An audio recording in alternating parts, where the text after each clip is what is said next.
Today we're designing this glossy game icon and I'm gonna teach you also how to use texture and overlays.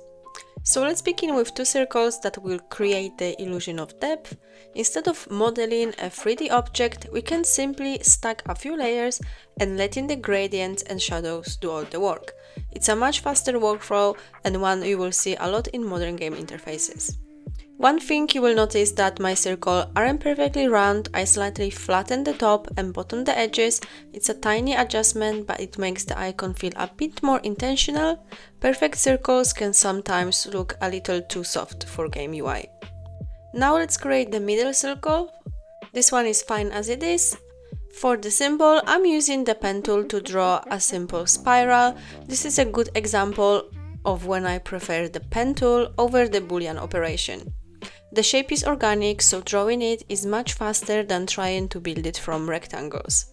To give it more personality, I'm adjusting the stroke profile so the ends become thinner. You can also experiment with brushes here, depending on the style you are after. Now let's add some texture. I usually keep both the scale and intensity fairly low. The goal isn't to make the texture obvious, it's simply there to break up those perfectly clean digital edges. Finally, I will switch the stroke joints to round. It softens the corners and gives the line a much more natural finish. Before adding any colors, I like working on lighting. In game UI, texture and lighting usually define the material more than colors themselves. I will add two white inner shadows using overlay mode. The only value I'm really increasing is the blur, while keeping everything else close to 0.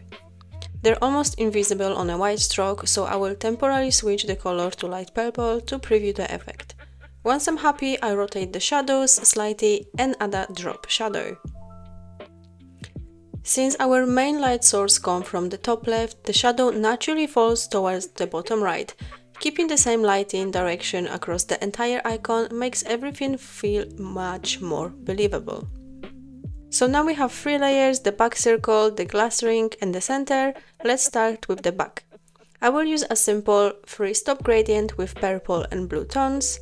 Notice that I'm placing the gradient slightly outside the shape. That creates a much smoother color transition than keeping all the stops inside the object.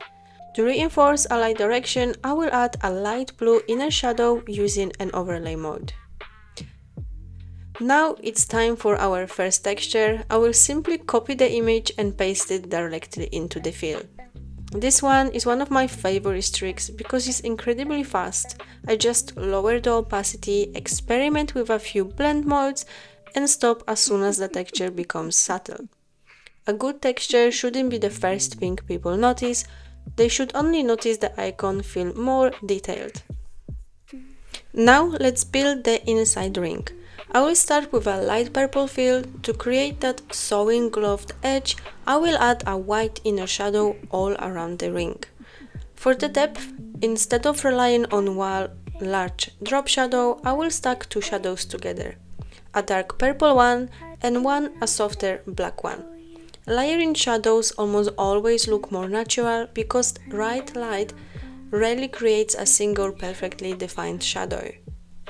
Now it's time to create the first glass highlight. I will duplicate the ring and subtract the middle circle so we're left with just the outer band. I will fill the shape with white at around 5% opacity, and this becomes another glass layer sitting above the ring. Don't forget to remove all your previous effects, and this time we're gonna use only glass effects. For this icon I want quite strong glossy finish, so I'm pushing the settings further than I normally would. I wanna have the retraction 100%, the depth also I wanna have quite strong, as well as the frost and splay. Now let's add another texture, and this time I will combine the back circle and the ring using union function. That gives me one clean shape which I can use as a mask.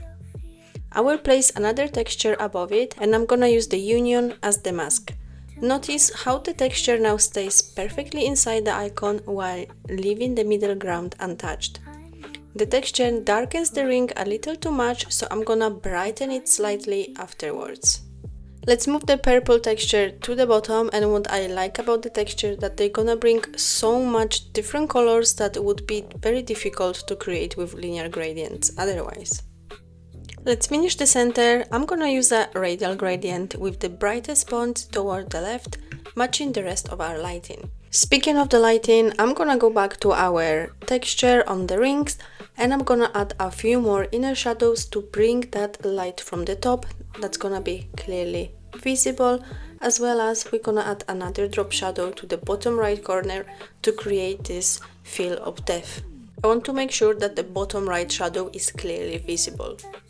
Sometimes adding texture, everything starts to blend together. When that happens, I don't always reach for the pure black and white. Instead, I like mixing saturated colors in my shadow and highlights.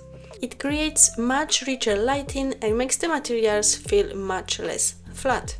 Looking at the ring, I still think it could catch more light, so I will add another white inner shadow together with one more drop shadow. For those, I like to use plus lighter and plus darken blend modes. They give us much more saturated color without being oversaturated. So I'm gonna make sure to add those. Now for one of my favorite details, the glass reflections. I will combine the back circle and the ring again to create a shape that covers the entire icon. Then I'm gonna draw a rectangle with a linear gradient, and I'm gonna use it as a mask. That keeps the reflection perfectly contained inside the shape. For the linear gradient, as always, I'm using white 100% goes to white 0% to give us this fading mode. Sometimes I like to go a bit darker, or like with this purple color as here.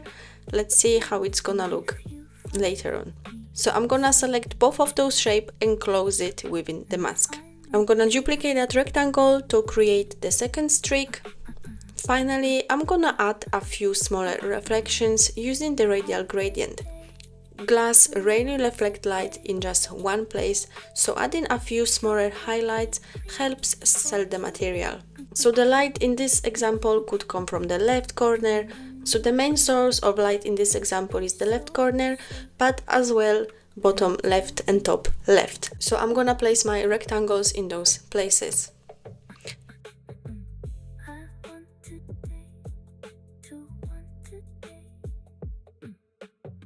And don't forget to keep the spiral above all these reflections so it's visible. The icon is looking good already, but I want to add just a little bit more richness. So I'm gonna duplicate the glass ring, remove all the previous effects and fill it with another texture.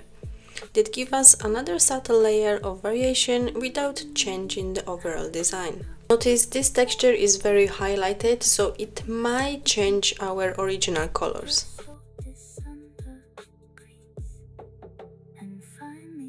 Finally, I'm gonna rotate the texture slightly. Speaking of the colors, I'm gonna switch the ring fill from solid color to radial gradient. It's a small change, but it gives the glass a much softer finish and more aligned colors. And that's the finished icon. You've probably noticed there is nothing particularly complicated here. The final result comes from stacking loads of subtle effects rather than relying on one big trick. Gradients, textures, shadows and mask all work together to create the illusion of depth.